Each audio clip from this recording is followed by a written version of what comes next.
it's, you know, only a certain number can be in because it's a small company, but, you know, it's so great when you do it, you know, and especially when you put on the performance, it just makes it all worthwhile. David, thank you so much. Thank you. We're really glad we were talking to you today. Okay, thanks. Okay, now we're going to see Dee O'Brien, who's the director and producer of As You Like It in this Shakespearean rehearsal. She is now showing some new cast members what to do in chorus. And what we will do is pan in on some of the inner workings of this rehearsal. Some of these students have never been on stage before. Dave, not yet. Oh, I'm sorry. Good luck. No more. No, wait, I gotta get them off, so keep going. I have a few filter race. I am not yet well breathed. How dost thou, Charles? Lucky, I'm a lucky. Remember touching everyone. Tap him. Oh my God. He cannot speak, my lord. Grab him. He can. Fine. Bear him away. All right, no. It's get Richard, all of him, because that's how we're going to exit. Richard, Deck, Adam, Jake, Ben. You. Stuff those things in your pockets. Bear them off. Don't drop them. Bear him away. Yeah, can you do that? You. You grab an arm. And you. Bear him away. Walk out off stage. Walk off stage. Don't drop them. Careful. What's his name? Nowhere. No, you like slid on. Century. I wish you energy at 420. Cut out. Dead space. Dead. Ready? 3 chants. Cut out. Dead space. Cut out. Dead space. Cut out. Dead space. Cut out. Dead space. Bring back dead space. Hi, we are now here with Susanna Cherkasky, who is also a primary actress in Shakespeare's As You Like It. Susanna has been with the company for 3 years, since her sophomore year in high school, and we just want to ask her a few questions also. Susanna, when you first chose to be in the Shakespeare Company, Semi-Royal Shakespeare Company, what was your motivation? What made you choose to be in this? Well, I had Dee as my 8th grade teacher, and first of all, I really liked her and I respected her a lot. And I'd actually done a scene from Midsummer as Helena with my friend who was Demetrius, and I really liked the play, and I decided I wanted to be Helena, so I decided to try out. Oh, that's great. Yeah. Okay, and what would you say are the main things that you have learned after being in the company for 3 years about other actors, about Shakespearean language, about how to use yourself on stage, how to help kids that are younger than you?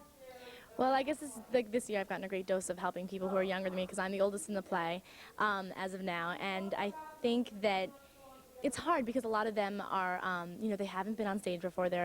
It's their first time, so you have to teach them how to project, how to talk slowly. And as far as Shakespeare goes, the language has become so much easier as the years have gone on. I think my vocabulary has grown a great deal, and I think I've sort of begun to understand, understand the iambic pentameter and the whole completion of the Shakespeare sentences better. So. That's great.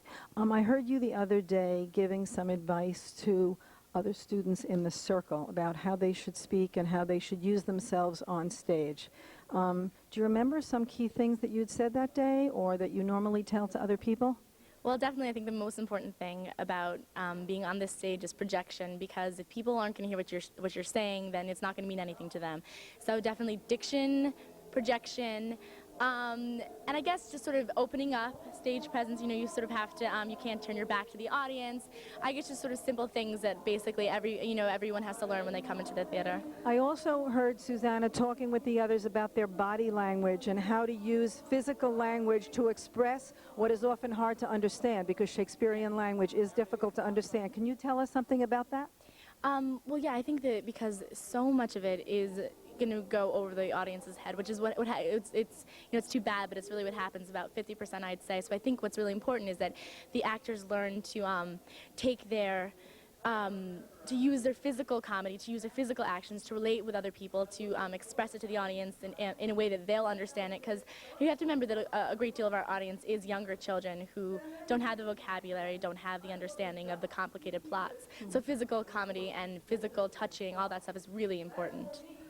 Okay, thank you, Susanna, so much for taking the time out from rehearsal to talk with us. Thank you for joining us for the first segment in which we spoke to some students of the Semi-Royal Shakespeare Company during this rehearsal. Hope you enjoy the show.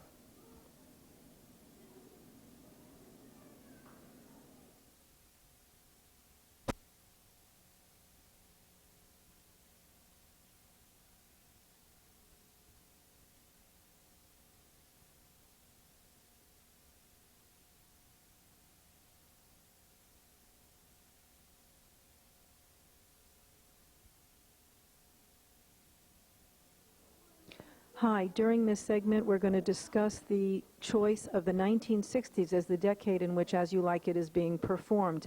And here we have a junior at Mamaroneck High School named Peter Hutchings, who has been with the company for how many years have you been?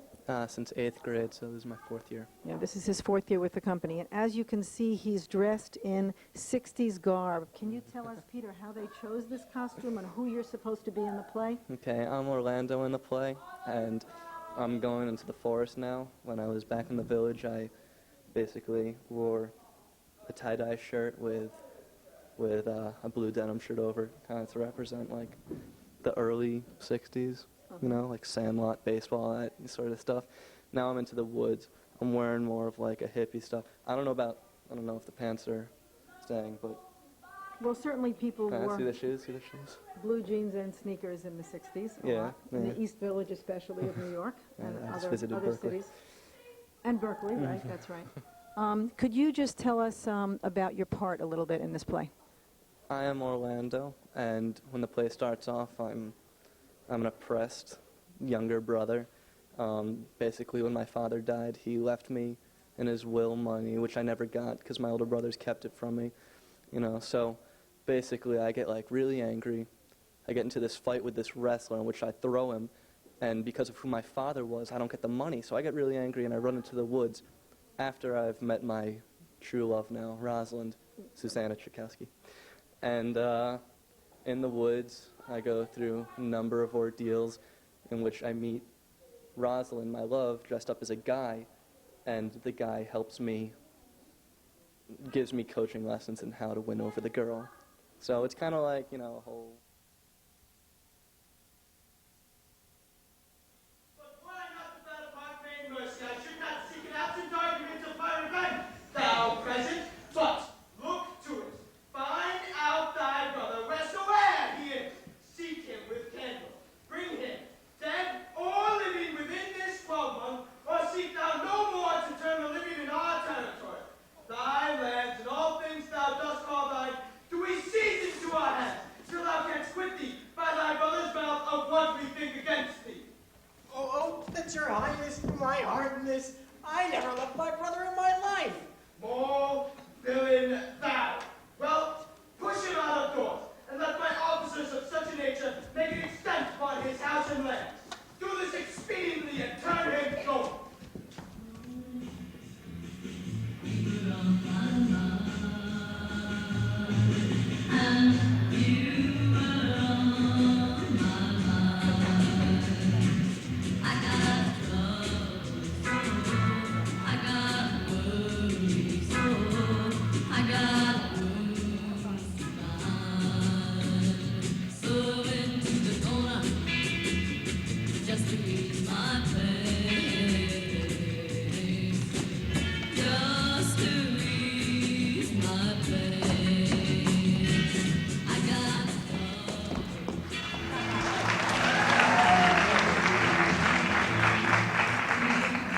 Lie there, my verse, in witness of my love. Oh, Rosalind, these trees shall be my books, and in their barks my thoughts I'll character. Run, run, Orlando, carve on every tree the pure, the chaste, the unexpressive she. Rosalind, Rosalind, Rosalind!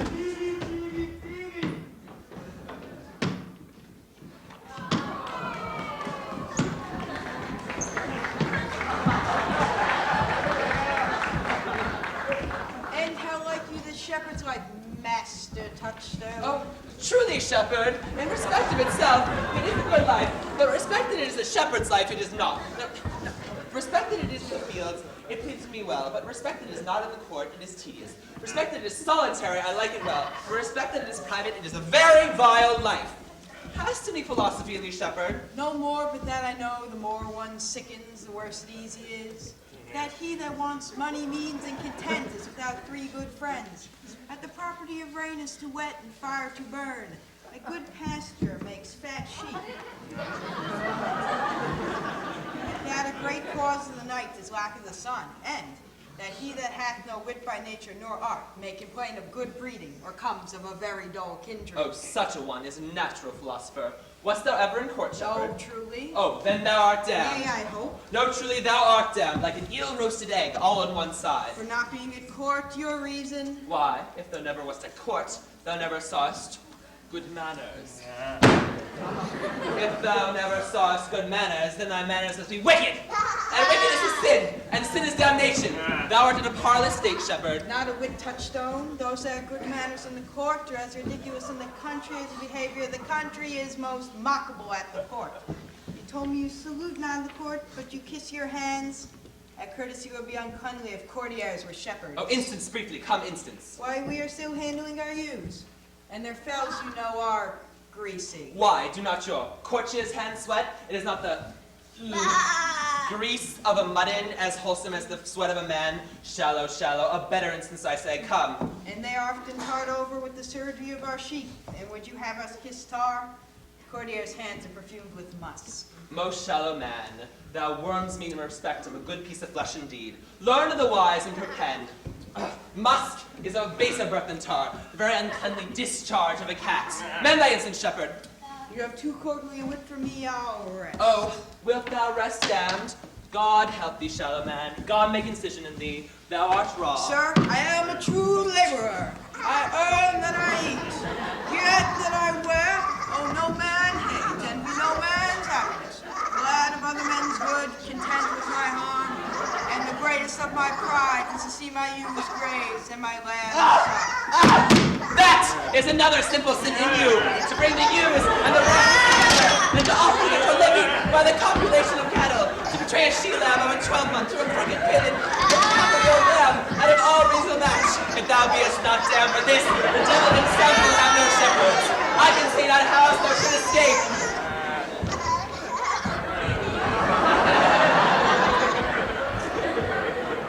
Here comes young Master Ganymede, my new mistress's brother.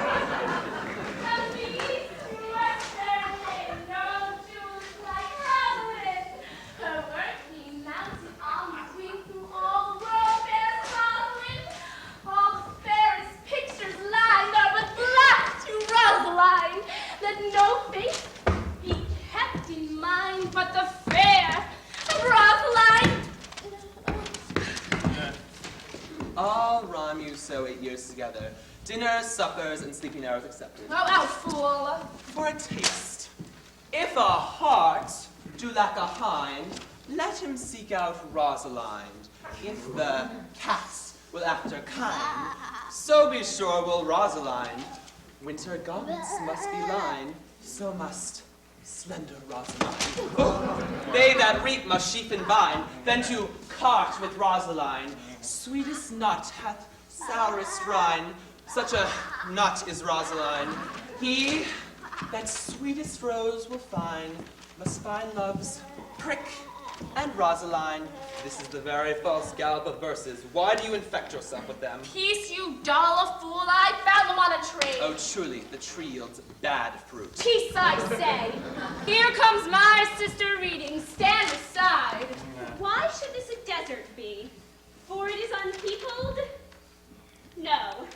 Tons I'll hang on every tree that shall civil saying show. But upon the fairest vows, or at every sentence end, will I Rosalinda write. Teaching all that read to know. Oh, the quintessence of every sprite, heaven would in little show. Helen's cheek, but not her heart. Cleopatra's majesty, Atalanta's better part. sad Lucretia's modesty. Thus Rosalind of many parts by heavenly synod was devised, of many faces, eyes, and hearts, to have the touches dearest prized. Heaven would that she these gifts should have, and I to live and die her slave. Slave! How now? Back, friends. Shepherd, go off a little. Go with him, Sirrah. Come, shepherd. Let us make an honorable retreat, though not with bag and baggage, yet with scrip and scrippage. Didst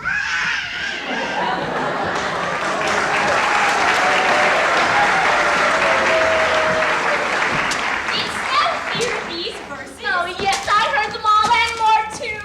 But didst thou hear without wondering how thy name should be hanged and carved upon these trees? I was 7 of the 9 days out of wonder before you came. Trow you, who hath done this? Is it a man? And a chain that you once wore about his neck? Change you color? I say thee who? Oh, Lord, Lord, it is a hard matter for friends to meet, but mountains may be removed with earthquakes and so encountered. Nay, but who is it? Oh, is it possible? Nay, I pray thee now, with most petitionary vehemence, tell me who it is. Oh, wonderful, wonderful, and most wonderful, wonderful, and yet again wonderful, and after that, out of all whooping. Good my complexion!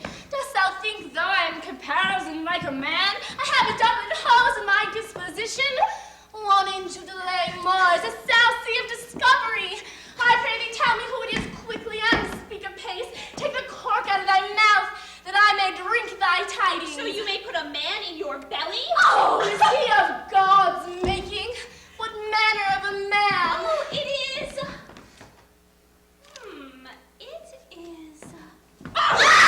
It is young Orlando, who tripped up the wrestler's heels and your heart, both at an instant. Nay, but the devil take mocking.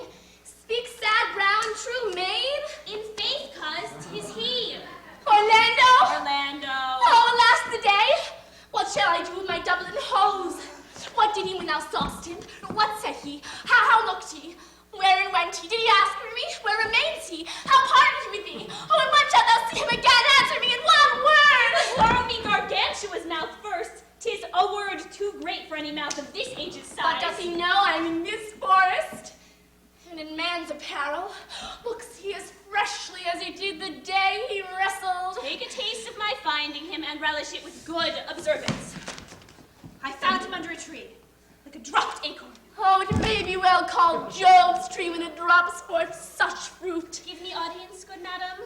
Proceed. There lay he, stretched along like a woman. Oh, no, it'd be pity to see such a sight. It well becomes the ground. Oh, cry holla to thy tongue, I prithee. It curvets unseasonably. He was furnished like a hunter. Oh, ominous, he comes to kill my heart. I would sing my song without a burden. Thou bringst me out of tune. Do you not know I am a woman? When I think, I must speak. Sweet, say on. You bring me out. Soft, comes he not here? Oh, 'tis he. Slink by and note him. I thank you for your company, but good faith, I had as lief been myself alone. And so had I, but yet, for fashion's sake, I thank you too for your society. God be with you. Let's meet as little as we can. Oh, I do desire we may be better strangers. I pray you, mar no more trees with your writing love songs in their box. I pray you, mar no more of my verses with reading them ill-favoredly. Rosaline is your love's name. Oh, yes, just. I don't like her name. Well, there was no thought of pleasing you when she was christened. What stature is she of? Just as high as my heart. You are full of pretty answers. I will chide no breather in the world but myself, against whom I know most faults. Your worst fault is to be in love. 'Tis a fault I would not change for your best virtue. I am weary of you. I was seeking for a fool when I found you. He is drowned in the brook. Look but in, and you shall see him. There I shall see mine own figure, which I take to be either a fool or a cipher. I'll tarry no longer with you. Goodbye, Senor Love. I am glad of your departure. Adieu, Senor Melancholy. I will speak to him like a saucy lackey, and under that habit play the knave with him. Do you hear, Forrester? Yes, very well. What would you? I pray you, what is it, o'clock? You should ask me what time it is. There is no clock in the forest. Then there is no true lover in the forest, else sighing every minute and groaning every hour. I would detect a lazy foot of time as well as a clock. Well, you pretty youth. Who is this shepherdess? My sister, here in the skirts of the forest, like fringe upon a petticoat. Are you native of this place? Ah, is the rabbit that you see dwell where she is kindled. But your accent is something finer than you could purchase in so removed a dwelling. I have been told so of many, but indeed, an older uncle of mine taught me to speak, who was in his youth an inland man, one that knew courtship too well, for there he fell in love. I have heard him read many lectures against it, and thank God, I am not a woman to be touched with so many giddy offenses as he has generally taxed their whole sex withal. Oh! Can you remember any of the principal evils that he made to the charge of women? There were none in principle. They are all like one another, as halfpence are. Everyone fault seeming monstrous till his fellow fault came to match it. I prithee thee, recount some of them. No, I will not cast away my physic but on those that are sick. There is a man that haunts the forest, that abuses our young plants by carving Rosalind on their barks, hangs oaths upon hawthorns and elegies on brambles, all forsooth defying the name of Rosalind. If I could meet that fancy monger, I would give him some good counsel, for he seems to have the quotidien of love upon him. I am he that is so love-shaken. I pray you, tell me your remedy. There's none of my uncle's marks upon you. He taught me how to know a man in love, in which cage of rushes I am sure you are not prisoner. What were his marks? A lean cheek, which you have not, a blue eye unsunken, which you have not, an unquestionable spirit, which you have not, a beard neglected, which you have not, then your hose should be unguarded, your sleeve unbuttoned, your shoe untied, and everything about you demonstrating a careless desolation. But you are no such man. You are rather perfect. Perfect in your accoutrements, as loving yourself than seeming the lover of any other. I would I could make the belief I love. Me believe it, you may soon make her that you love believe it. But in good sooth, are you he that hangs the verses on the trees, wherein Rosalind is so admired? I swear to thee, by the white hand of Rosalind, I am that he. That unfortunate he. But are you so much in love as your rhymes speak? Neither rhyme nor reason can express how much. Love is merely a madness, and I tell you it is as well a dark house and a whip as madmen do. And the reason why they are not so punished and cured is that the lunacy is so ordinary that the whippers are in love too. Yet I profess curing it by counsel. Have you ever cured me so? Yes, no, yes, and in this manner he was to imagine me his love, his mistress, and I set him every day to woo me, at which time when I, being but a moonish youth, grieve, be effeminate, changeable, longing, liking, proud, fantastical, apish, shallow, inconstant, full of tears, full of smiles, for every passion something, and for no passion truly anything, as boys and women are for the most part cattle of this color, would now like him, now loathe him, then forswear him, then entertain him, then spit at him, that I drove my suitor from his mad humor of love to a living humor of madness, which was to forswear the full stream of the world, to live in a nook merely monastic, and thus I cured him, and thus I will take it upon me to wash your liver as clean as a sound sheep's heart, that there shall not be one spot of love in it. I would not be cured, you! I would cure you, if you would but call me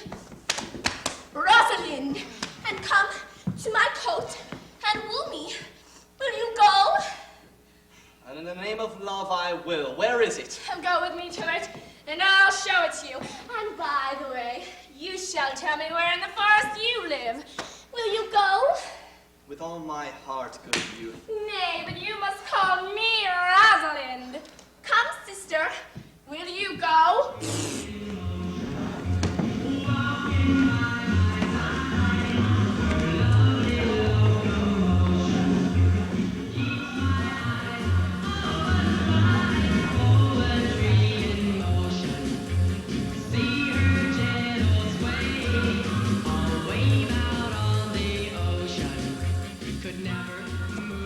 Come apace, good Audrey.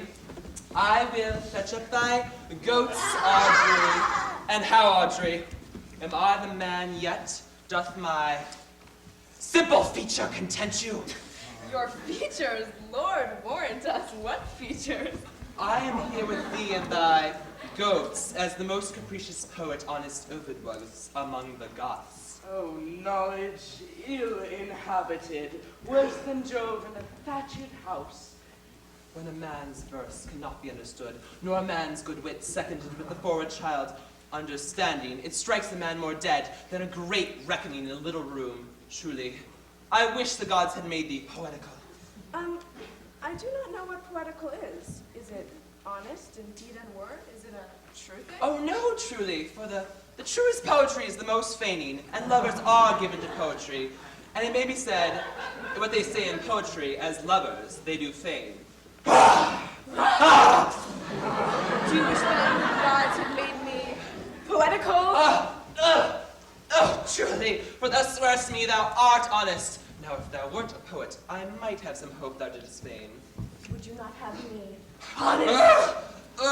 And now, unless thou wert hard favored, for honesty coupled to beauty is to have honey as sauce to sugar. A material fool. Well, I am not fair, and therefore I pray the gods make me honest. Truly, and to cast away honesty upon a foul slut were to put good meat into an unclean dish. I am not a slut, though I think the gods I am foul. Well, praise be the gods for thy foulness. Sluttishness may come hereafter.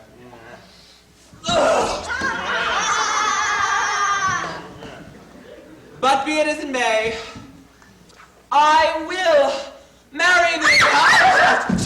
And to the end, I have been with Sir Oliver Martex, the vicar of the next village, who hath promised to come meet me in this place of the forest and to couple us. I would fain see this meeting. Will the gods give us joy? Amen. A man may, if he were fearful in his heart, stagger in his attempt. But here, we have no temple but the wood, no assembly but horn beast. But what though? Courage! Oh, here comes Sir Master Oliver.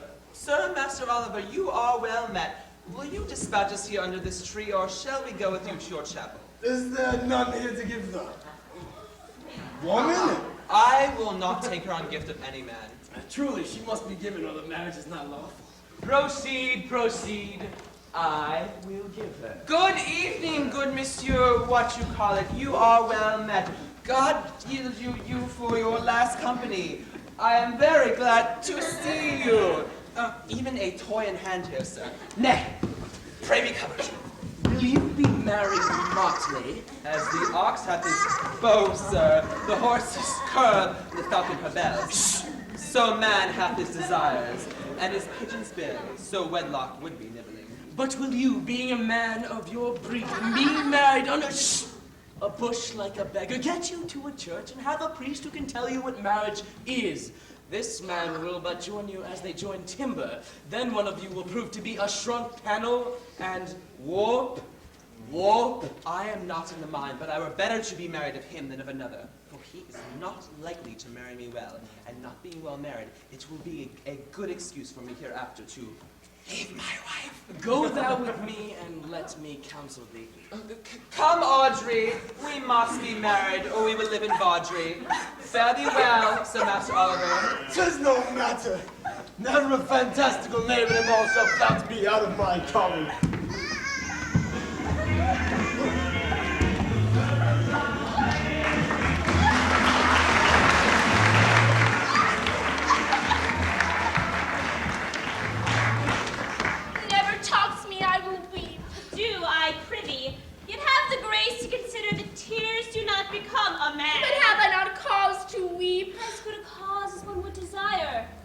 more weak. His hair is of the very dissembling color. Something browner than Judas's. Mary, his kisses are Judas's own children. In faith, his hair is of good color. An excellent color.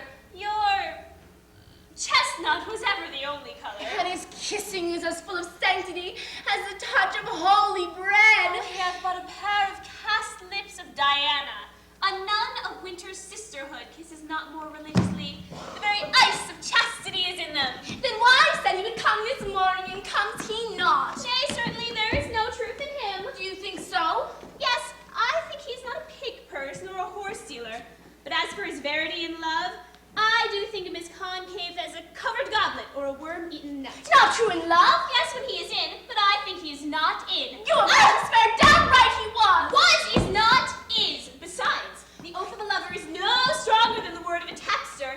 They are both the confirmers of false reckonings.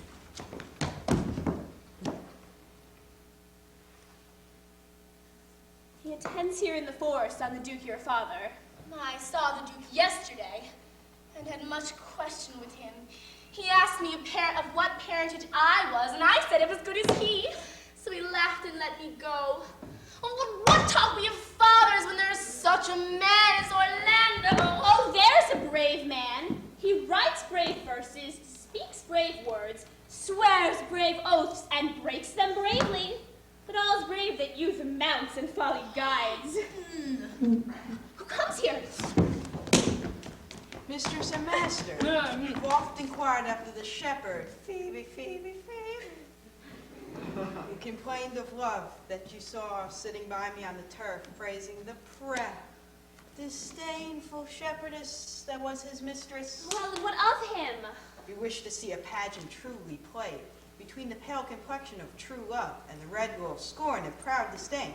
Go hence a little, and I shall conduct you, if you will mark it. Oh, come, let us remove the sight of lovers feedeth those in love. Take us to the sight, shepherd, and you shall say, I'll prove a busy actor in their play.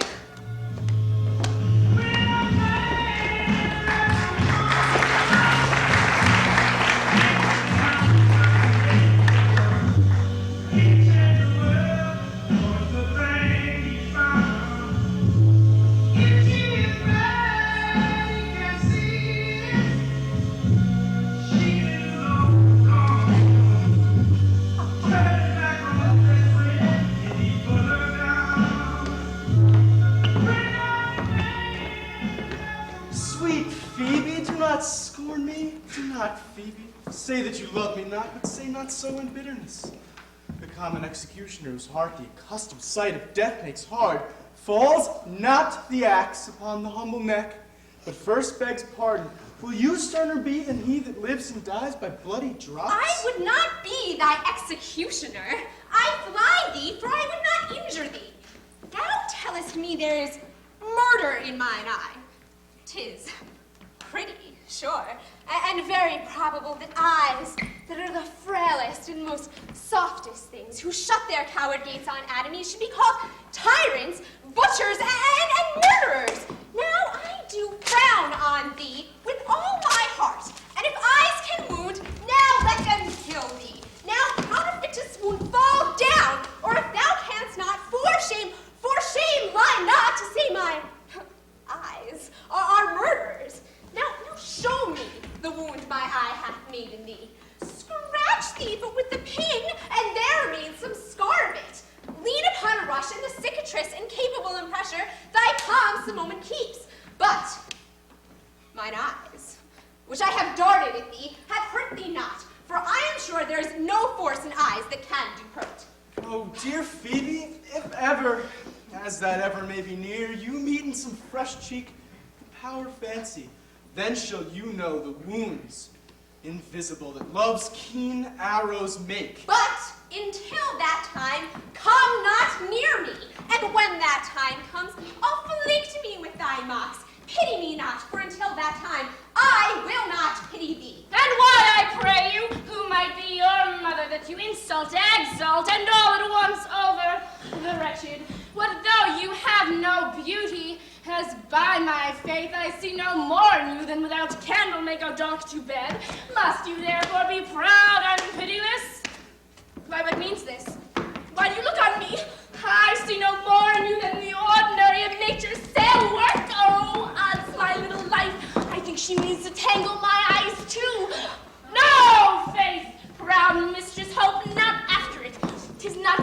pinky brows, your black silk hair, your cheek of cream, nor your bugle eyeballs that can tame my spirits to your worship. You foolish shepherd.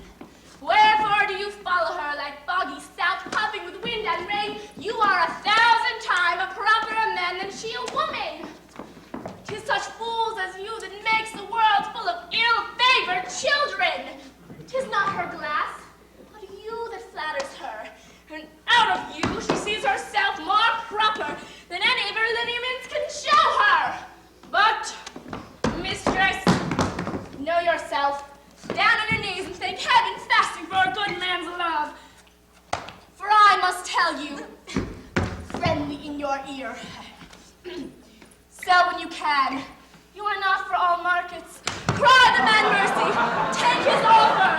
Foul is most foul, being foul to be a scoffer. So then take her, thee shepherd, fare you well. Oh, sweet youth, I pray you chide a year together. I'd rather hear you chide than this man would. Oh, he's fallen in love with your foulness, and she'll fall in love with my anger. If it be so, as fast as she answers thee with frowning looks, I'll sauce her with bitter words. Why look you so upon me? For no ill will I bear you. I pray you do not fall in love with me, for I am falser than vows mead and wine. Besides, I like you not. Will you go, sister shepherd, ply her hard? Come, sister shepherdess, look on him better, and be not proud. Though all the world could see, none could be so abused in sight as he. Come to our flow! Dead shepherd, now I find thy saw of might. Whoever loved that loved not at first sight. Sweet. What sayest thou, Sylvius? Sweet Phoebe, pity me. Why, I am sorry for thee, Sylvius. Wherever sorrow is, relief would be. If you do sorrow in my grieving love, then by giving love, your sorrow and my grief were both extra mine. Thou hast my love. Is that not neighborly? I would have you. Oh, but that were covetousness.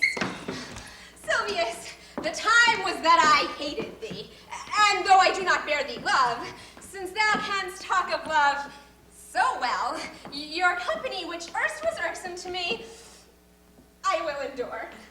And I'll employ thee too, but do not look for further recompense than thine own gladness that thou art employed. Oh, so holy and so perfect is my love, and I, in such a poverty of grace, shall think it a most plenteous crop to glean the broken years after the manner which the main harvest reaps. Loose now and then a scattered smile, and that I'll upon. Knowest thou the youth that spoke to me erewhile? Not very well, but I have met him often. He hath bought the cottage and the bounds that the old harlot once was master of. Oh, think not I love him, though I ask for him. 'Tis but a peevish boy. Yet, he talks well. But what care I for words? Yet, words do well when he that speaks them pleases those that hear. It is a pretty youth. Not very pretty, but sure he's proud. And yet, his pride becomes him. He'll make a proper man. The best thing in him is his complexion, and faster than his tongue did make offense, his eye did heal it up. There's a pretty redness in his lip, a little lusty and more riper red than that mixed in his cheek. 'Twas just the difference betwixt the constant red and mingled damask. There be some women, Sylvius, had they marked him in parcels as I did, would have gone near to fall in love with him. But for my part, I love him not, nor hate him not, and yet I have more cause to hate him than to love him. For what had he to do to chide at me? He said mine eyes were black, and my hair black, and now that I'm remembered, he scorned at me.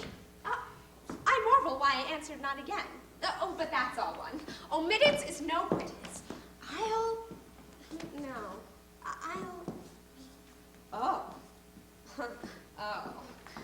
I'll write to him a very taunting letter, and thou shalt bear it.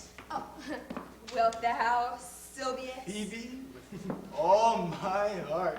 I'll write it straight. The matter's in my head and in my heart. I'll be bitter and passing short. Now, go with me, Sylvius.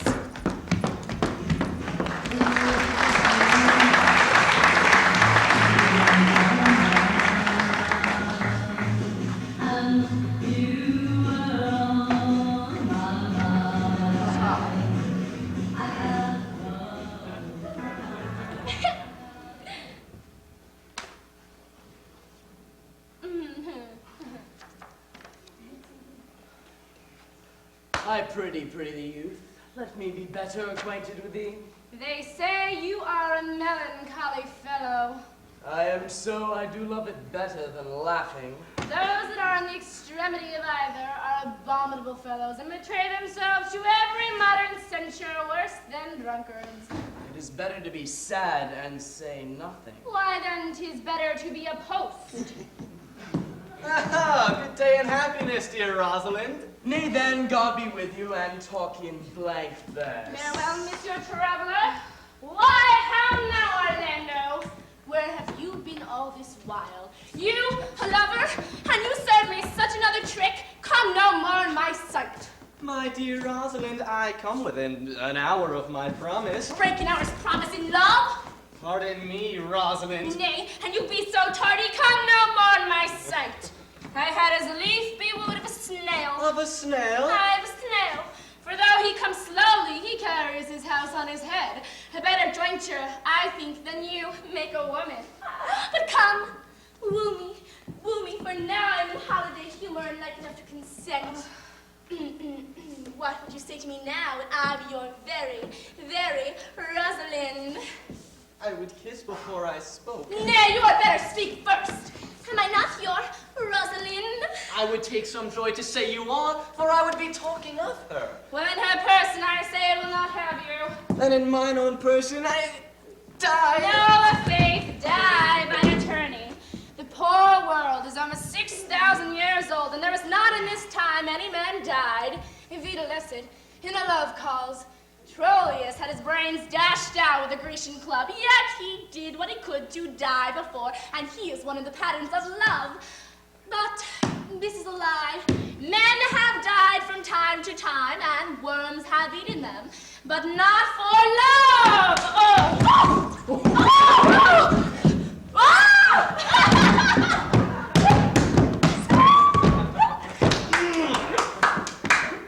I would not have my right, Rosalind, of this mind, for I protest her frown might kill me. By this hand, it will not kill a fly.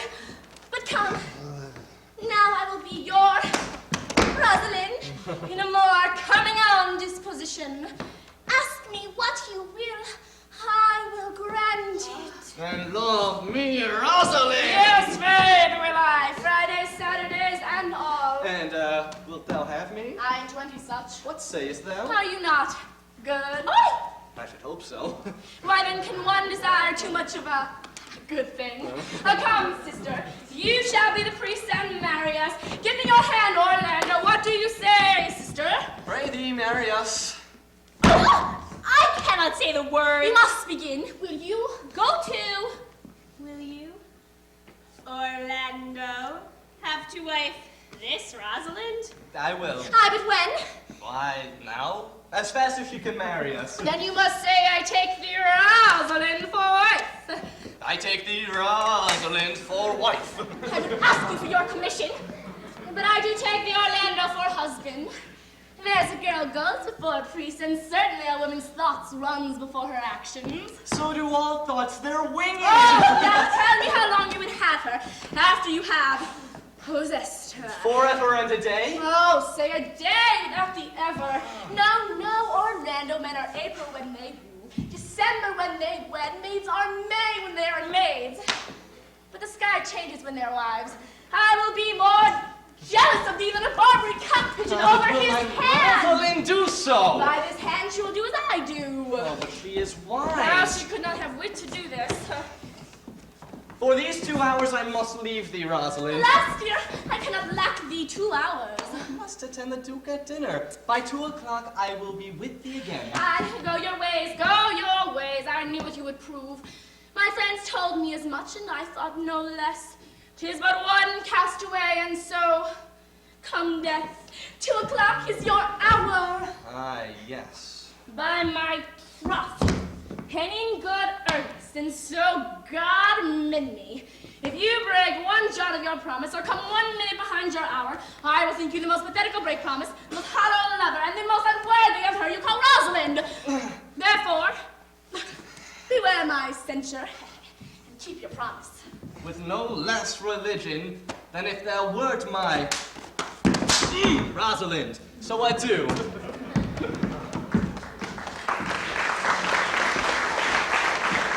You have simply misused our sex in your love prate. We must have your doublet nose plucked over your head and show the world what the bird hath done to her own nest. Oh, cuz,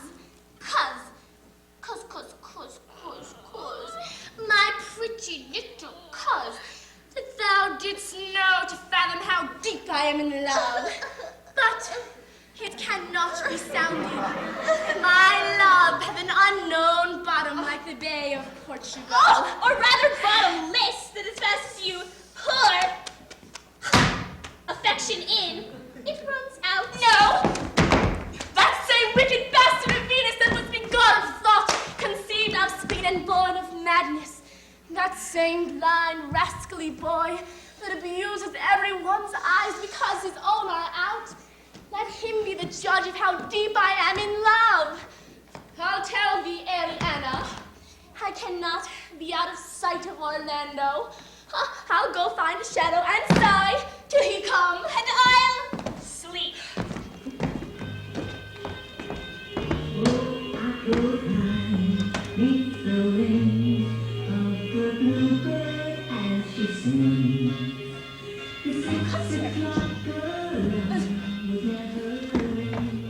My errand is to you, fair youth. My gentle Phoebe did bid me give you this.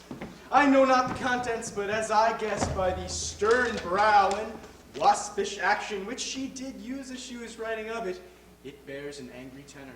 Oh, pardon me, I am but a guiltless messenger. Patience herself would startle at this letter, and played a swaggerer. She said I'm not fair, that I lack manners. She called me proud, and that she could not love me. Were men as rare as Phoenix? Hunt my will, her love is not the hare that I do hunt. Why writes she so to me? Well, shepherd, well, this is a letter of your own device. No, I protest. I know not the contents. Phoebe did write it. Oh, come, you are a fool, and turned to the extremity of love. I say she never did invent this letter. This is a man's invention, and his hand. Sure, it is hers. Why, 'tis a cruel and boisterous style. A style for challengers. Will you hear the letter? So please you, for I never heard it yet. But heard too much of Phoebe's cruelty. Thank you. She babies me. Mark how the time interrupts. Art thou God to shepherd turn, that a maiden's heart hath burned? Can a woman rail thus? Call you this rail? Whilst thy Godhead laid apart, thou with a woman's heart, did you ever hear such railing? Whilst you chid me, I did love, how then might my prayers move? He that brings this love to thee, little knows this love in me. Did you ever hear such chiding? Call you this joy? Alas, poor shepherd. Do you pity him? No, he deserves no pity. Would thou love such a woman? What? To make thee an instrument and play false strains upon thee, not to be endured. Well, go your way for her, for I see love hath made thee a tame snake. Oh, and say this to her, that if she love me, I charge her to love thee. If she will not, I'll never have her unless thou entreat for her. If you be a true lover, hence, and not a word, for here comes more company.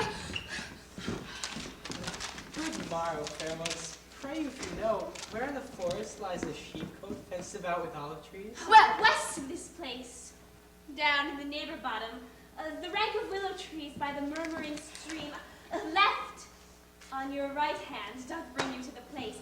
But at this hour the house doth keep itself. There is none within. If that and I may profit by a tongue, then should I know you by description? Such garments in such years. The boy is fair, of female favor, and bestows himself like a ripe sister. The woman is low and browner than her brother. Are you not the owners of the house I did inquire for? Yes, it is no boast being asked to say we are. Orlando doth commend him to you both, and to that youth he calls his Rosalind, he sends this bloody napkin. Are you he? I am. What must we understand by this? Some of my shame, if thou wilt know what man I am, and how, and why, and where this handkerchief was stained. I pray you, tell it. When last young Orlando saw you, he left a promise to return again. And while pacing through the forest, chewing the food of sweet and bitter fancy, lo, it befell. He threw his eye aside and marked what object to present itself, but a wretched, ragged man, o'ergrown with hair. And about its neck a green and gilded snake had wreathed itself. Or upon its head, nimble in threats, approaching the mouth of the man. Suddenly seeing it Orlando, it unlinked itself, and with indented glides did slip away into a bush, under which bush's shade a lioness lay crouching, with cat-like watch for when the man should stir. Suddenly seeing this, Orlando approached the man, and found it was his brother, his elder brother. Oh, I have heard him speak of that same brother, and he did render him the most unnatural that ever lived amongst men. And well he might so do, for well I know he was unnatural. But to Orlando, did he leave him there, food to the sucked and hungry lioness? Twice did he turn his back and purpose so. But kindness nobler than revenge, and nature stronger than just occasion, made him give battle to the lioness, who quickly fell before him, in which hurtling from miserable slumber, I await. Are you his brother? Was it you he rescued? Was it you that did so oft contrive to kill him? 'Twas I, but not 'tis I.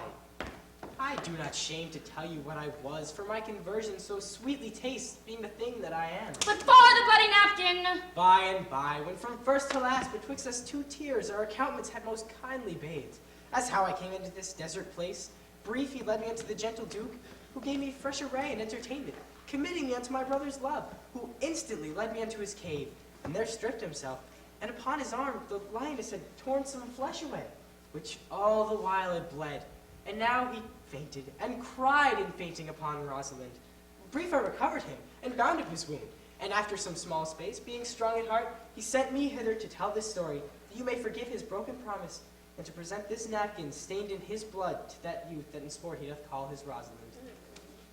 Oh, how now, Ganymede, sweet Ganymede? Many will swoon when they do look on blood. There is more in it. Cousin Ganymede. Look, he recovers. I would I were at home. Oh, we'll lead you thither. I pray you, will you take him by the arm? Be of good cheer, youth. You a man, you lack a man's heart. I do so. I confess it. Ah, sirrah, a body would think this was well. Oh, counterfeited. Pray you, tell your brother how well I counterfeited to faint. Hi-ho. It was not counterfeit. There is too great testimony in your complexion that it was a passion of earnest. Counterfeit, I assure you. Well, then, counterfeit to be a man. So I do. I should have been a woman by right. Oh, come, you look paler and paler.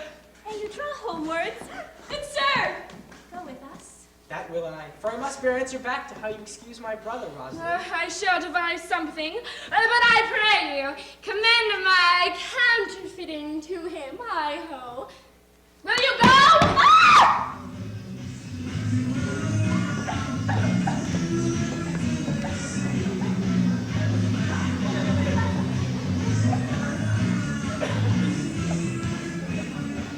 We shall find a time, Audrey. Patience, gentle Audrey. Faith, the priest was good enough for all the old gentlemen say. Oh, a most wicked Sir Oliver Audrey, a most vile Martext. But Audrey, there is a youth here in the forest lays claim to you. I know who 'tis. He hath no interest in me in the world. Audrey. Here comes the man you mean. Audrey. It is meat and drink to me to see a clown. By my troth, we that have good wits have so much to answer for. We shall be flouting, we cannot hold. Good evening, Audrey. God ye good evening, William. And good evening to you, gentle sir. Good evening to you, gentle friend. Oh, nay, pray thee be covered, cover thy head. How old are you, friend? 25, sir. a ripe age. Is thy name William? William, sir. A fair name. Wast thou born in the forest here? Aye, sir, I thank God. Thank God. A good answer. Art rich? Faith, sir, so-so. So is good. It's good. Very excellent, good.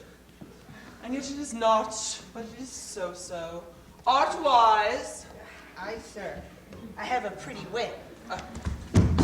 I do now remember a saying. The fool doth think he is wise, but the wise man knows himself to be a fool. Do you love this maid? I do, sir. Then give me thy hand. Art thou learned? No, sir. Then learn this from me. For your earnest consent that Ipsy is he, for you are not Ipsy, for I am he. Which he, sir? He, sir, that must marry this woman. Therefore, clown, abandon, which is in vulgar, leave, the society, which is in the boorish company of this female, which in common is woman, which altogether is abandon the society of this female, or thou perishest, or to thy better understanding diest. I will deal in poison with thee, or in bastinado. I will kill thee 150 ways. Therefore, tremble and depart. Do good, William. God rest you merry, sir. Our master and mistress seeks you. Come away. Away.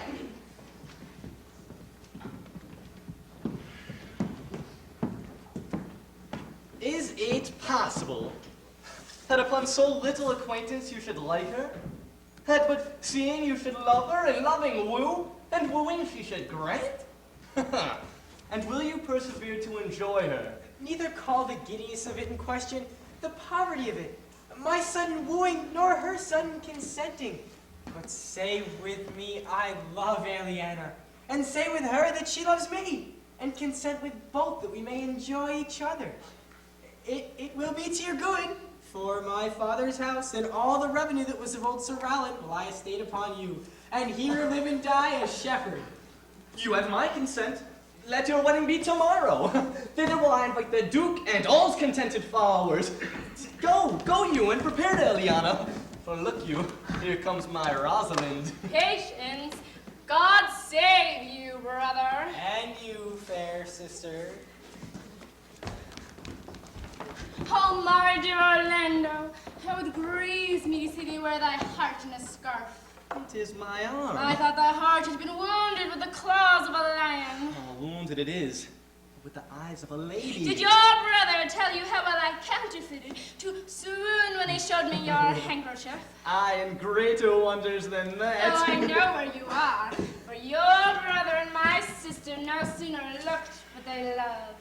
No sooner loved, but they sighed. No sooner sighed, but they asked one another the reason.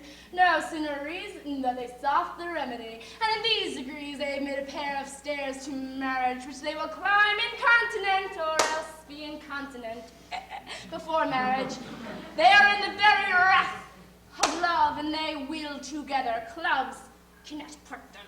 Aye, they shall be married tomorrow, and I will bid the Duke to the nuptial.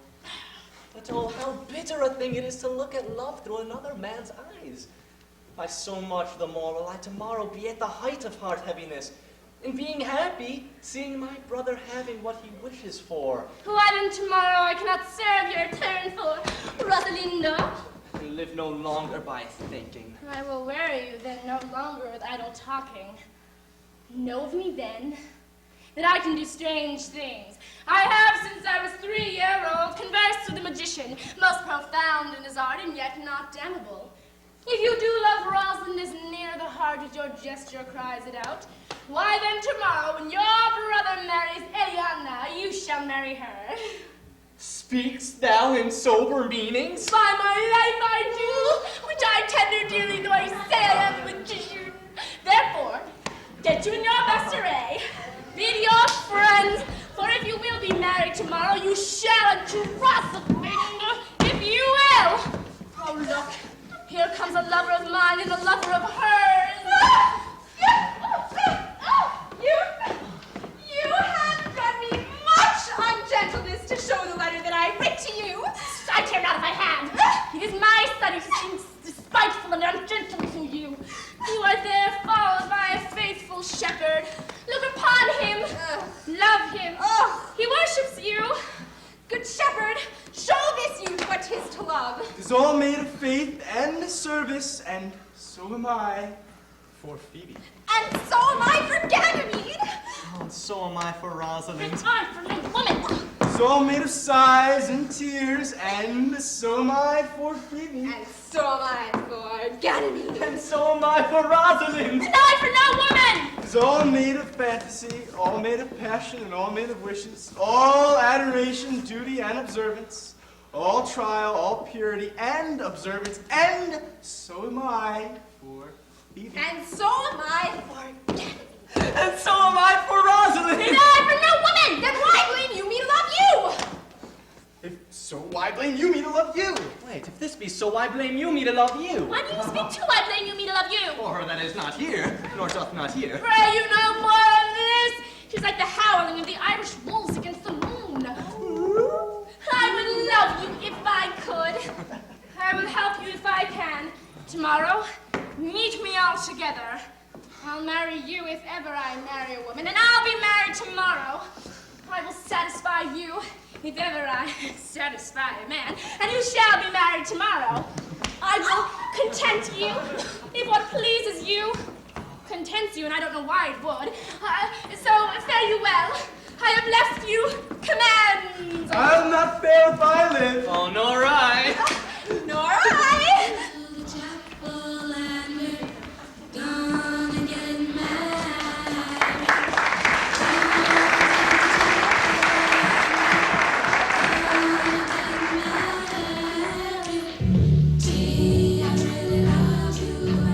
Today is the joyful day, Audrey. Today, we will be married. I do desire it with all my heart, and I hope it is no dishonest desire to be a woman of the world. Look, here come 5 of the banished Duke's pages. Well met, honest gentlemen. By my troth, well met. Come, a song. We are for you. Stand in the middle. Shall we clap into it roundly without hawking or spitting or saying we are hoarse, which are only prologues to a bad voice? In faith, and both in tune like 2 gypsies on a horse.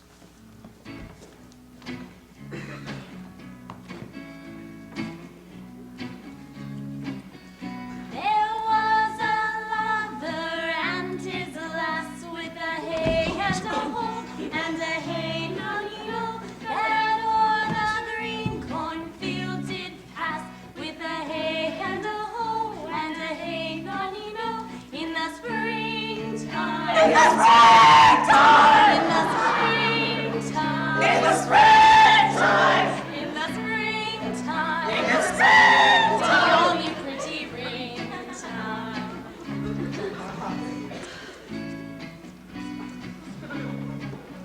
There was a lover and his lass with a hay and a hay nonny-no that o'er the green cornfield did pass with a hay and a hoe and a hay nonny-no in the springtime. In the springtime. In the springtime. In the springtime. In the springtime. In the springtime. The only pretty ring time.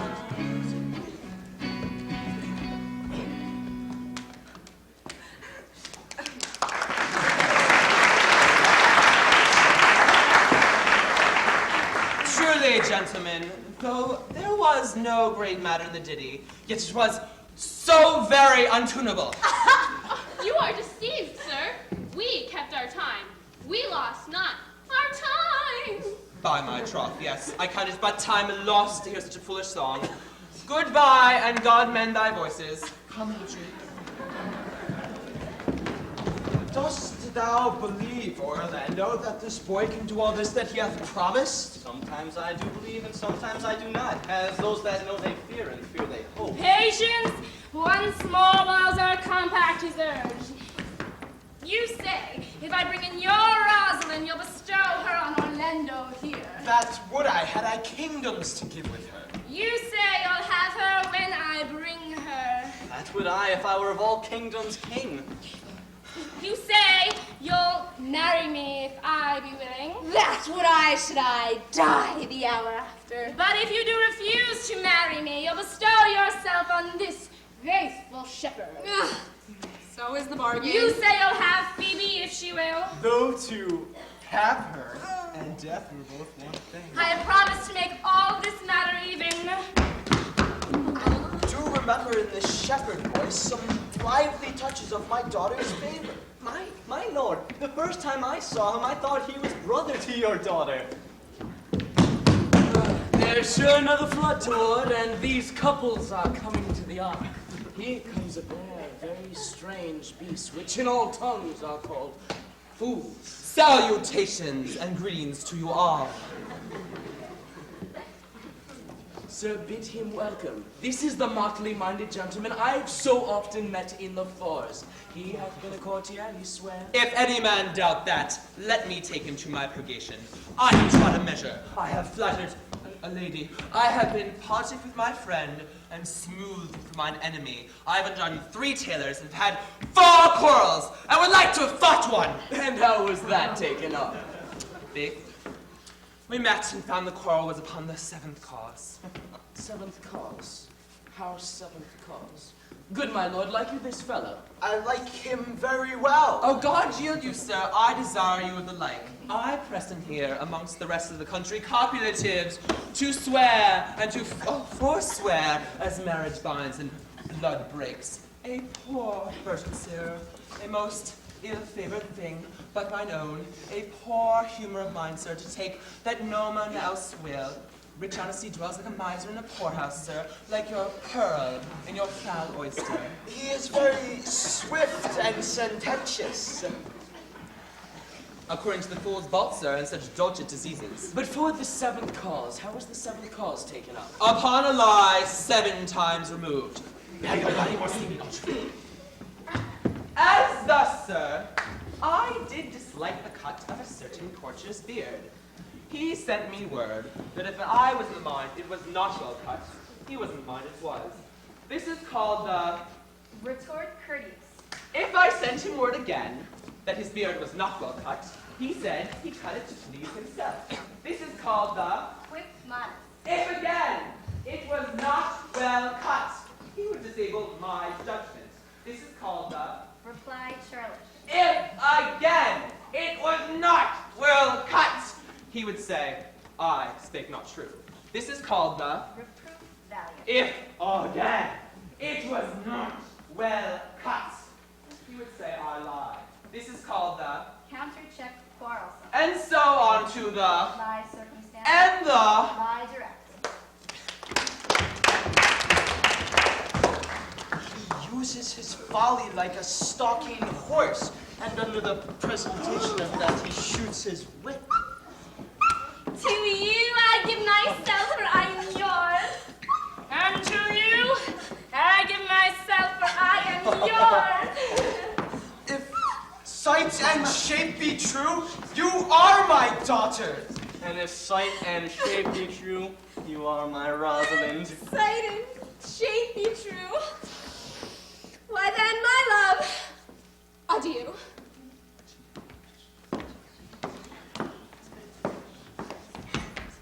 I'll have no father if you be not he, no husband if you be not he, nor never wed woman if you be not she. Oh, my dear niece, welcome thou art to me. Even daughter, welcome in no less degree. I will not eat my word. Now thou art mine. My faith and thy fancy to thee doth abide. Let me have audience for a word or two. I'm the second son of old Sir Roland that bring these tidings to this fair assembly.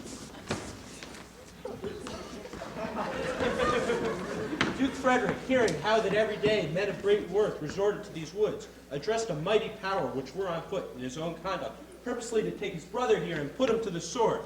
And to the skirts of this wild wood he came, where, meeting with an old religious man, after some question with him, was converted both from his enterprise and from the world, his crown bequeathing to his banished brother, and all their lands restored to them again which are with him exiled. Welcome, young man. Thou offers fairly to thy brother's wedding. To one his lands withheld, and to the other a land itself at large, a potent dukedom. But first, let us do those things that here were well begun and well begot, and after, every of our happy number that hath endured shrewd days and nights with us shall share the good of our returned fortune, according to the measure of their states. Meantime, forget this new fallen dignity, and fall into our rustic revelry. Play, music, and you brides and bridegrooms all, with measures heaped in joy to the measures fall. Sir, by your patience, if I heard you rightly, the Duke hath put up a religious life and thrown into neglect the pompous court. He hath. To him will I add these convertits. There is much matter to be heard and learned. You, to your former honor, I bequeath your patience and your virtue well deserved.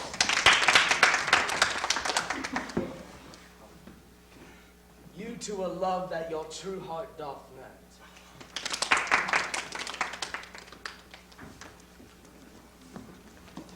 You to your land and love and great allies. You to a long and well-deserved bed. And you to your wrangling, for thy loving voyage is but 2 months' victual. So to your pleasures, I am for other than dancing measures. Shaquise, stay! To see no pastime, what you will have, I'll stay to know at your abandoned cave. Well, proceed. We begin these rites as we do trust they'll end in true delights.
Complexions that pleased me, and breaths that I defied not.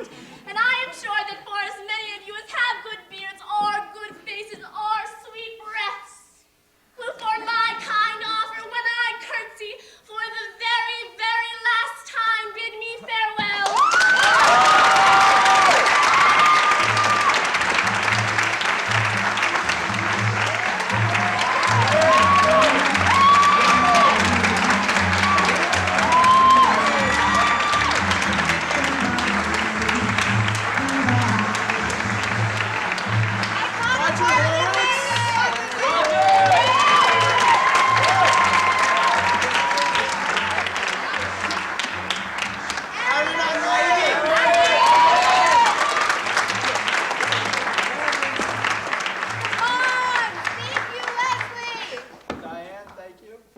Miss Harriet. Miss Martina. Miss Betsy. Miss Kate, my mom, we have a thing for you. Come get your thing. Wait, no. Miss Marianne and Miss Marguerite also. Yes. Oh, this is big time. Please say louder. Wait, we love you. Wait, Miss D. Everyone, wait. D.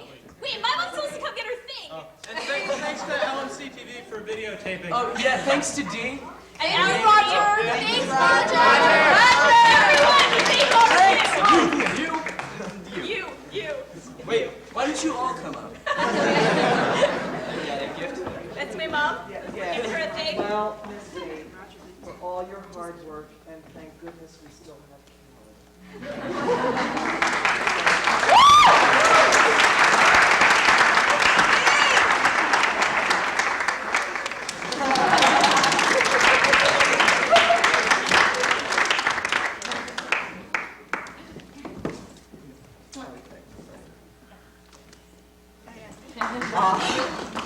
where are my friends? Yeah, were we your friends? We're all your friends, Dave. Well, look, I can't remember what I could. Bridget, your beautiful poster. I cannot remember all that I want to say about them because this is very tough. But it's the end of a great collaboration that began when they were in 8th grade. All in my 6th period English class, with the exception of Jean Mich, whom fortunately we found later on. An unbelievably remarkable production, unbelievably remarkable, beautiful, splendid human beings. And it will be so hard next year without you. Remember with me if you can, well, tech, lighting, program carpentry, and now Jacques Dubois. Oh, Helena. Mistress Quickly. Mistress Quickly. And Rosalind, Goddess, Hippolyta, and Paige. Adrian, I was going to say the suitcase. Not Dr. Caius, Sir Hugh. And this. Catherine, remember baby David? How bad he was? Yes, he was. Duke Orsino? Yes, he was. She was. Bad, like not bad acting, but like bad like mischievous. Demetrius. Abraham Slender. I'm sorry. And this. And I think the juniors want to say something. Yes. Wait, but wait, first. Guys, 1 second. D, come here. This is from the mothers for 25 years. For giving so much to children.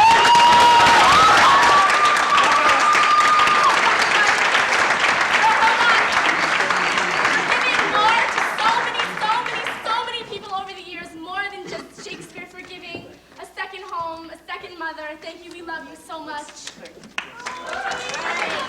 All right, seniors, stand by. Stand by. We wrote a little They're with us. poem type thing, I guess you want to call it. Yes. For the departing seniors. You guys gotta get all together. You gotta come. Okay. A Midsummer Night's Dream was our first play, and on this, your last day, we all wish you could stay. David was Demetrius, and Mandy a queen. Jean Mich, as the wall, was a stealer of scenes. Susanna as Helena, we all fell for you. Hey, Mandy, remember that time I made your nose black and blue? This is the skit of what happens. Okay, I'm playing the part of Peter. And I'm playing the part of Mandy. Now, who's Fred? Fred's not in this one. Hi, Mandy. Wait a second. Like to have a little reenactment? I will be playing the part of Mandy. And I will be Pete. What can I do today? Some sort of mischief. Oh, look, a knee.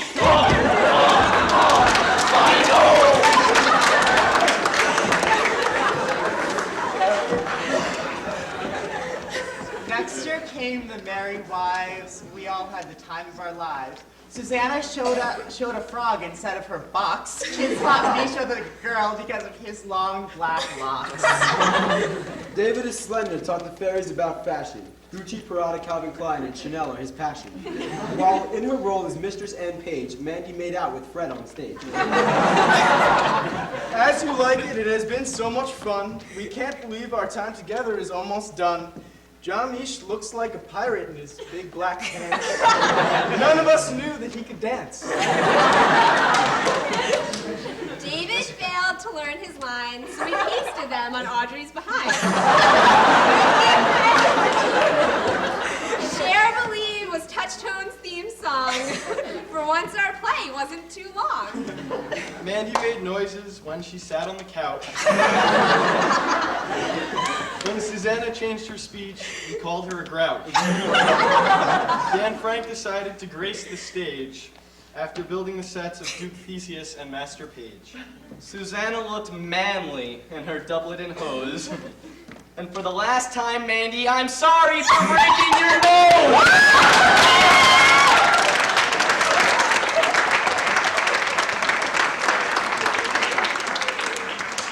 We just wanted to say that we love you guys. We're going to miss you. It's not for me to say without you. Thank you so much.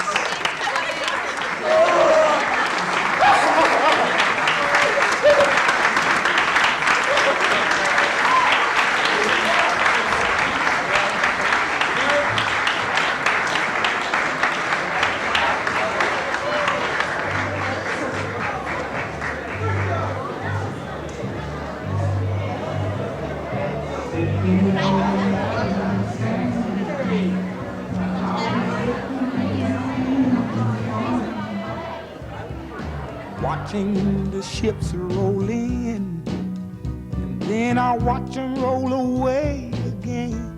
Yeah, I'm sitting on the dock of the bay, watching the tide roll away. Ooh, I'm just sitting on the dock of the bay, wasting time. I left my home in Georgia, headed for the Frisco Bay, 'cause I've had nothing to live for, and look like nothing's gonna come my way. So I'm just gonna sit on the dock of the bay, watching the tide.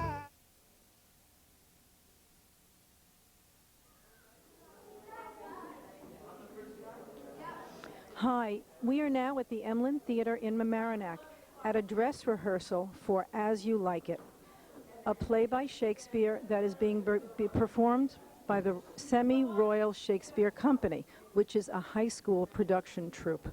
My name is Vicki Rashbaum. I have been one of the coordinators for the Semi-Royal Shakespeare Company Parents Group for the last 5 years, and we welcome everyone to this production.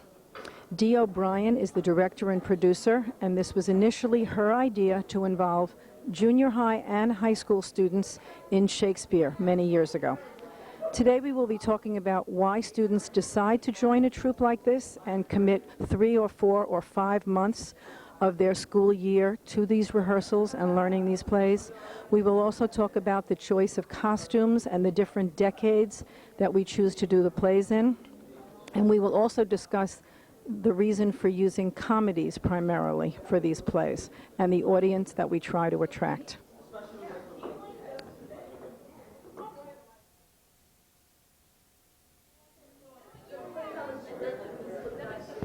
At this point, we'd like to talk about the choice of the 1960s as the decade in which this play is being performed.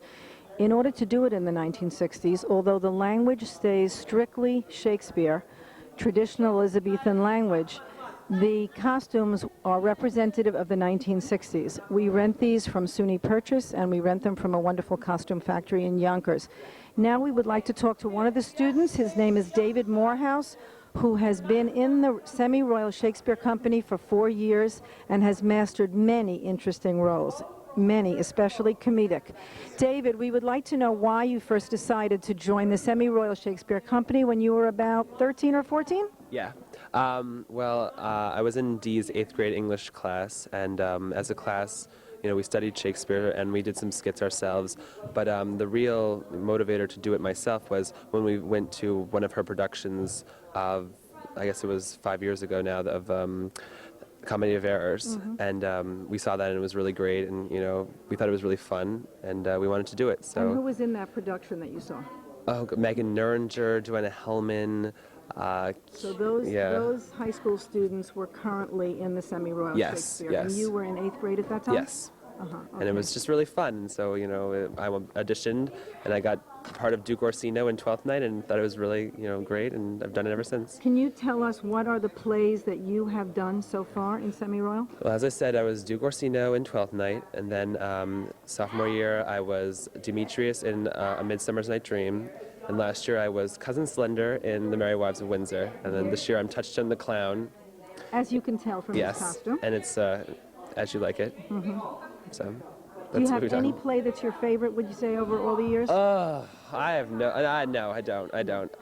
There are probably good lines from each one. Oh yeah, definitely. Very memorable, even to And now. one other thing, tell me about your relationship with the other members of the cast, especially the ones you've known for the longest. Well, in that 8th grade class was Susanna Cherkassky and Mandy Schweitzer, who are both in it now. You know, we're kind of a Shakespeare clique, but You are the senior members. we're the of senior cast. members, and with Jean-Michel Alperin. You know, I think everyone, you know, whether you're a senior or a freshman, it kind of brings everyone together. You get to, you know, meet a lot of new people, you know, different from my, you know, clique of friends at school. It's really fun, you know, like, it's so much fun.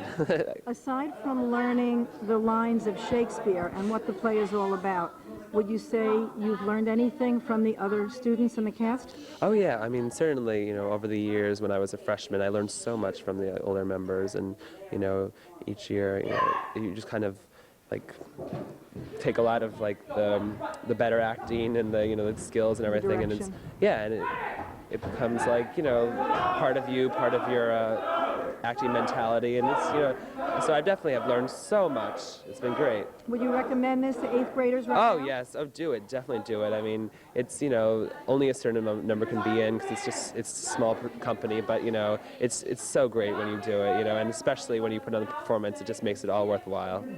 David, thank you so Well, much. thank you. We're really glad we were talking to you today. Okay, thanks. Okay, now we're going to see Dee O'Brien, who's the director and producer of As You Like It, in this Shakespearean rehearsal. She is now showing some new cast members what to do in chorus.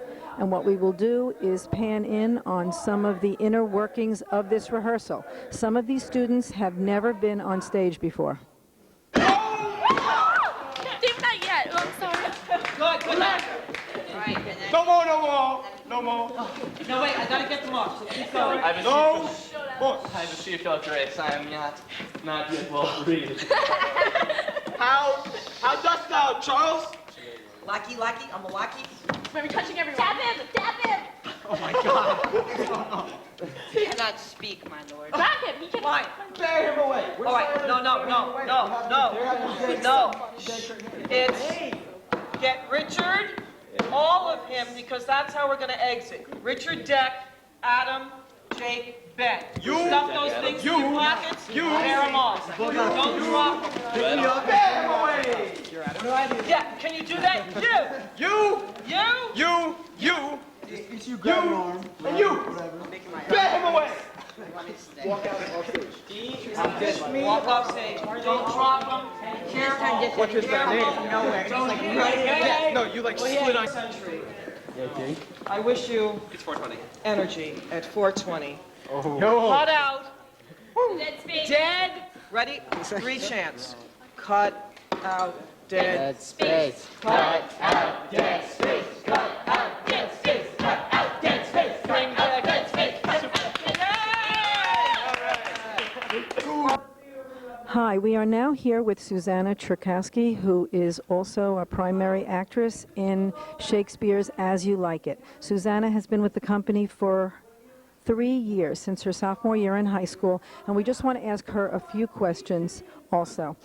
Susanna, when you first chose to be in the Shakespeare Company, Semi-Royal Shakespeare Company, what was your motivation? What made you choose to be in this? Well, I had Dee as my 8th grade teacher, And first of all, I really liked her and I respected her a lot. And I'd actually done a scene from Midsummer as Helena with my friend who was Demetrius, and I really liked the play, and I decided I wanted to be Helena, so I decided to try out. Oh, that's great. Yeah. Okay, and what would you say are the main things that you have learned after being in the company for 3 years about other actors, about Shakespearean language, about how to use yourself on stage, how to help kids that are younger than you? Well, I guess this year I've gotten a great dose of helping people who are younger than me because I'm the oldest in the play as of now, and I think that it's hard because a lot of them are, they haven't been on stage before. It's their first time, so you have to teach them how to project, how to talk slowly. And as far as Shakespeare goes, the language has become so much easier as the years have gone on. I think my vocabulary has grown a great deal, and I think I've sort of begun to understand, understand the iambic pentameter and the whole completion of the Shakespeare sentences better. So. That's great. I heard you the other day giving some advice to other students in the circle about how they should speak and how they should use themselves on stage. Do you remember some key things that you'd said that day or that you normally tell to other people? Well, definitely, I think the most important thing about being on this stage is projection, because if people aren't going to hear what you're saying, then it's not going to mean anything to them. So definitely diction, projection, and I guess just sort of opening up, stage presence. You sort of have to, you can't turn your back to the audience. I guess just sort of simple things that basically everyone has to learn when they come into the theater. I also heard Susanna talking with the others about their body language and how to use physical language to express what is often hard to understand, because Shakespearean language is difficult to understand. Can you tell us something about that? Well, yeah, I think that because so much of it is going to go over the audience's head, which is it's too bad, but it's really what happens about 50%, I'd say. So I think what's really important is that the actors learn to take their to use their physical comedy, to use their physical actions to relate with other people, to express it to the audience in a way that they'll understand it. Because you have to remember that a great deal of our audience is younger children who don't have the vocabulary, don't have the understanding of the complicated plots. So physical comedy and physical touching, all that stuff is really important. Okay, thank you, Susanna, so much for taking the time out from rehearsal to talk with us. Thank you for joining us for the first segment in which we spoke to some students of the Semi-Royal Shakespeare Company during this rehearsal. Hope you enjoy the show.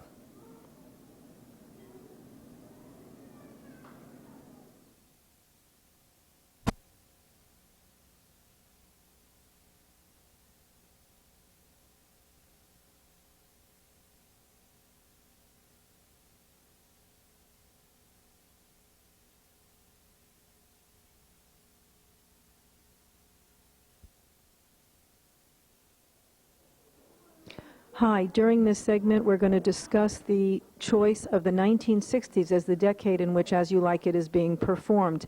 And here we have a junior at Mamaroneck High School named Peter Hutchings, who has been with the company for how many years have you been? Since 8th grade, so this is my 4th year. Yeah, this is his 4th year with the company. And as you can see, he's dressed in 60s garb. Can you tell us, Peter, how they chose this costume and who you're supposed to be in the play? Okay, I'm Orlando in the play, and I'm going into the forest now. When I was back in the village, I basically wore a tie-dye shirt with a blue denim shirt over, kind of to represent like the early 60s, like Sandlot, baseball, that sort of stuff. Now I'm into the woods. I'm wearing more of like a hippie stuff. I don't know if the pants are staying, but well, certainly people wore see the shoes. blue jeans and sneakers in the 60s. Yeah, in the East Village, especially of New York, and I just other visited Berkeley. cities. And Berkeley, right? That's right.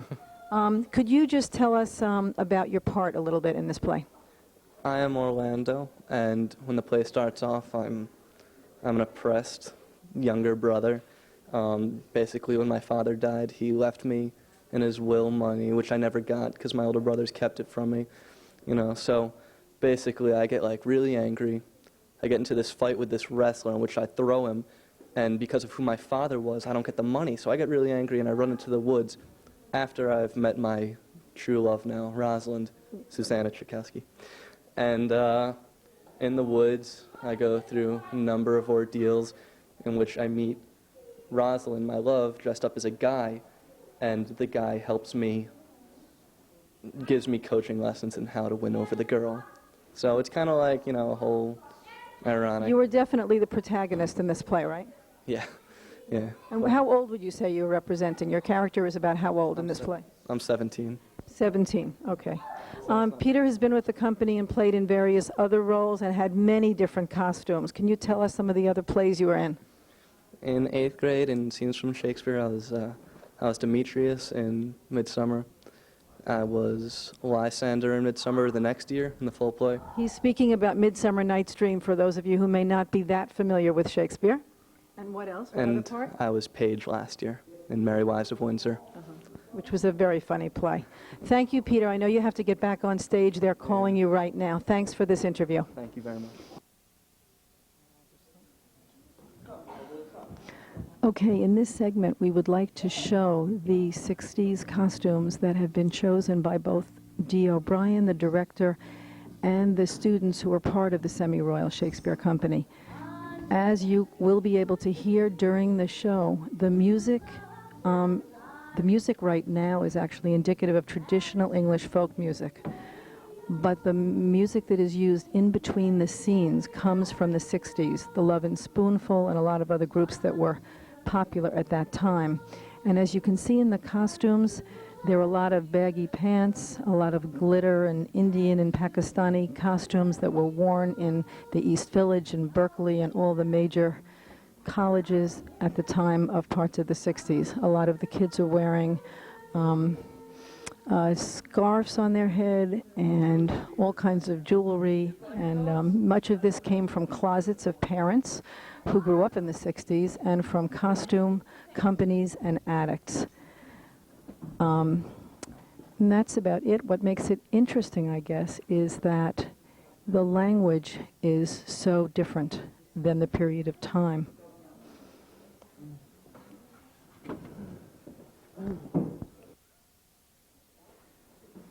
To continue in this segment to talk about the costumes from the 1960s and from what makes the Semi-Royal Shakespeare Company very special, we'd like to interview Mandy Schweitzer, who's been with the company now for how many years? 4 years. 4 years. She is now a senior and graduating from Mamaroneck High School and moving on to a career at Yale University next year. And what I would like to do is ask Mandy a few questions about the sheep, and we will pan over to them so you can see exactly who they are and how we end up using them in the play. Mandy, could you tell us about Dee O'Brien's use of younger siblings of the high school students in these plays? Well, for the past few years, she's been taking younger siblings I know, my little sister, Susanna Cherkassky's little sister, and the little sisters and brothers of many members of the company have really expressed an interest. They've come to the shows and loved it. I know they're always a big hit with the younger kids because even though they might not understand all the language, they understand like the slapstick and all the humor, and it's just fun to see their older sisters and brothers up there. So Dee got the idea that she would let them have a small role in the play. And last year, a few of these girls, I know my sister Callie got to be a fairy in the last scene of The Merry Wives of Windsor, and this year they're expanding their role a little bit. They get to be in, how many, 3 scenes? 3 scenes? Oh, 2 scenes, sorry, as goats and sheep, and they're great. They're very good. They're a very big highlight of the play. What I think is interesting about this, seeing this over the years, is that it's a way of bringing the Semi-Royal Shakespeare Company and Shakespeare down to the level of elementary school children. So these children begin to experience Shakespeare, the language, the settings, the costumes, at grades like 2nd grade, 3rd grade, 4th grade. And many teachers have now gotten on the bandwagon and go over scenes with their children in the classroom. Mandy, can you just tell us what other plays you've been in since you've been with the Semi-Royal Shakespeare Company? Oh, well, I've been in The Tempest, Midsummer Night's Dream, The Merry Wives of Windsor, and now As You Like It.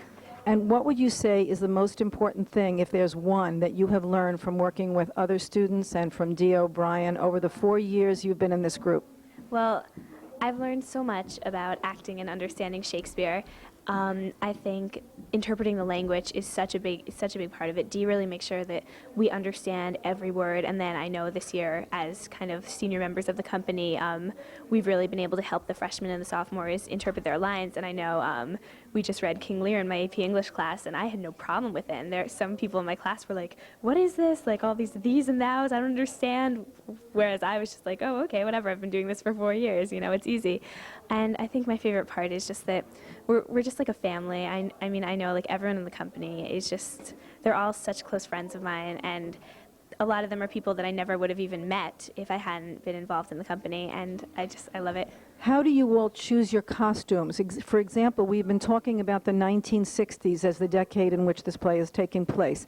Do you have any part in choosing your costumes or working on those with Dee O'Brien? Well, on Saturdays, pretty much from when rehearsal starts in November, we come in and a lot of us help Dee with the costumes and the sets, and she pretty much picks out the costumes. She has a really good eye for colors and like what's going to work.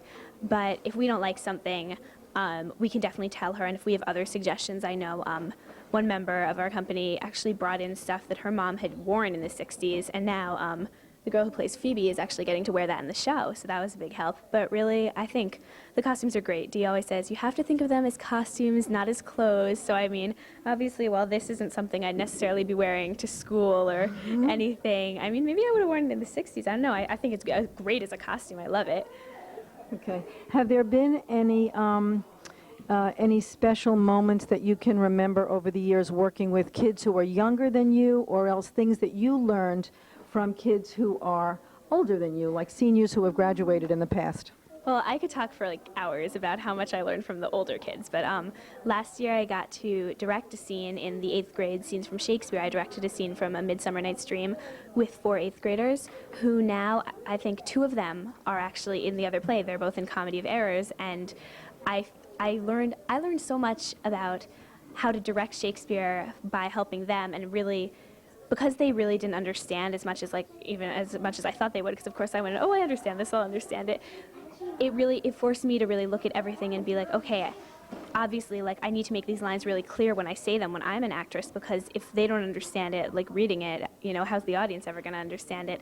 And it was really rewarding, especially since 2 of them ended up trying out for and getting into the company. I felt like maybe I had a little part in that, I don't know. So you were a guide to them. In other words, you were working with 8th graders, you directed them, they learned a lot from you. Mm-hmm. So I guess teaching is one of the best ways in which to learn. We're going to thank you very much for doing this interview with us, and good luck next year at Yale. And we are so excited that you've been with the Semi Royal Shakespeare Company for 4 years, and you've taught all of us a lot. Oh, thank you. Thanks a lot for joining. Hi, I'm Sarah Melman. And I'm Annie Witten. And we are performing the Comedy of Errors in the Emlyn Theater this weekend. Say the dates. The date is March 5th, 6th, and 7th. It's going to be wonderful. And today we're just going to tell you a little bit about the Comedy of Errors. So Annie's going to give you a brief synopsis. Okay. The Comedy of Errors is a classic Shakespearean comedy. It deals with mistaken identity, people in disguises, and everything comes together at the end in a big happy ending. Our cast is approximately 16 or 17 high schoolers, all from Mamaroneck High School. We have freshmen, sophomores, juniors, seniors, and we actually have a returning senior who is a freshman in college who is playing a part in the show. We're very excited to have him. This is Shakespeare's 25th year being performed in Larchmont, Mamaroneck, being directed by Dee O'Brien, who teaches English at the middle school. And Sarah, why don't you tell us what plays you've been in?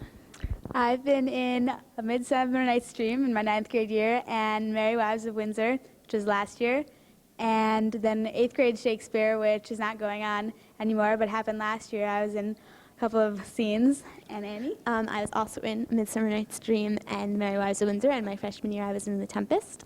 And this is my senior year, and I'm very sad to go, but I think it's going to be our greatest year ever, and we're going to have a lot of fun. So everybody should come to the Emlyn Theater March 4th, 5th, 6th, and 7th to see The Comedy of Errors. And also being performed is As You Like It, which is being done in 1960s.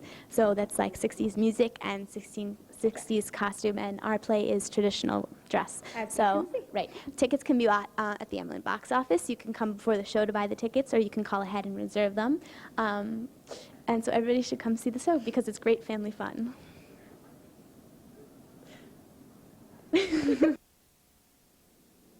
Hi, Hi, today we're at the Emlyn Theater. I'm Sarah Melman. I'm Caitlin Miller. And we're here to tell you a little bit about the Comedy of Errors, which is going to be produced this weekend, March 5th, 6th, and 7th. You should really come. It's a great play. This is Caitlin, and she's in charge of a whole lot at Shakespeare. She's the assistant director, and she's also in it. She's a courtesan. She's really good. So, Caitlin, has your experience been like at Shakespeare? Well, this is my second year doing it. I'm associate producer, stage manager, and assistant courtesan. And I do a lot of stuff backstage. I do sewing, sets, I take care of props. And this year I'm making my debut as a courtesan. Which do you like better, Caitlin, performing or being backstage? I definitely like being backstage better. There's just as much pressure, but I think it's more fun. Great. And how has your experience been? Do you like everyone in Shakespeare? Is it a whole lot of fun? Yeah, it's great. It's amazing. I love everybody in Shakespeare. Is there any special message you want to send to everyone else sitting backstage there on the camera? Come see Shakespeare at the Emlyn, Friday and Sunday night. Okay. Thank you. Bye. At either end of the mast, floating straight, obedient to the stream, was carried towards Corinth, as we thought. At length, the sun, gazing upon the earth, dispersed those vapors that fed them. By the benefit of his wished light, the seas waxed calm. And we discovered two ships from afar, making a main to us. Of Corinth that, of Epidaurus this, but ere they came, oh, let me say no more. Gather thy sequel by that which went before. Take forward, old man, do not break off so, for we may pity through, not pardon you. Oh, had the gods done so! Oh, but the ships could meet by twice 5 leagues, when we were encountered by a mighty rock, which, being violently borne upon, our helpful ship was splitted in the midst, so that in this unjust divorce of us, fortune had left to both of us alike what to delight in, what to sorrow for. Her part, poor soul, seeming as burdened with lesser weight, but not with lesser woe, was carried with more speed before the wind, and in our sight, they three were taken up by fishermen of Corinth. Hapless Aegeon, whom the fates had marked, to bear the extremity of dire mishap. Now trust me, were it not against our laws, against my crown, my oath, my dignity, which princes would they may not disannul, my soul should sue as advocate for thee. But though thou art a judge to the death, and past sentence may not be recalled, but to honor's great disparagement, yet I will favor thee in what I can. Therefore, merchant, I'll limit thee this day to seek thy health by beneficial help. Try all the friends thou hast in Ephesus. Beg thou or borrow, and to make up the sum and live. If no, then thou art doomed to die. Jailer, take him to thy custody. I will, my lord. Hopeless and helpless. That's my line. Hopeless and helpless doth Aegeon wend, but to procrastinate his lifeless end.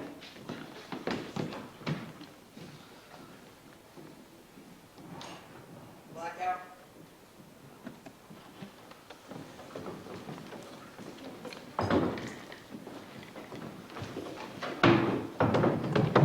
Close-ups. Hello. Ring-a-ling. Yeah. Well, welcome to Shakespeare. I'm Matt Sachs. I'm Giancarlo Coliani. Yes. He's my son. We, in the play, we have been brought to this show by some lucky circumstances, shall we say, yes? I would consider it luck, yes. This is GC's 6th year, yes? Yes. It's been a basic, cut.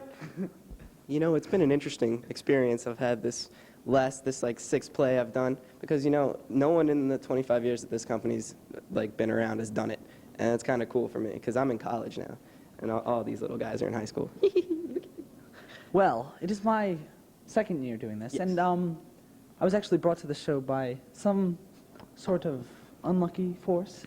Unlucky force? Actually, unlucky force, yet beneficial to us, because what happened was there was some vile Confederates that decided not to... Vile Confederates? Yes, that decided not to go through the long haul, and they couldn't handle the pressure. So they quit, which is against the moral tradition of the play. Tradition of the play. So we filled in. And we're stronger people We for are it. stronger people for it. I've made a dying devotion to this play, and so has Matt Sachs. It's been hard. It's been hard. rough. It's been tough, but we pulled through. Sleepless nights. Sleepless nights. Only top ramen. Only top what? Only top ramen. Only top ramen. Not the bottom ramen. Not the bottom ramen.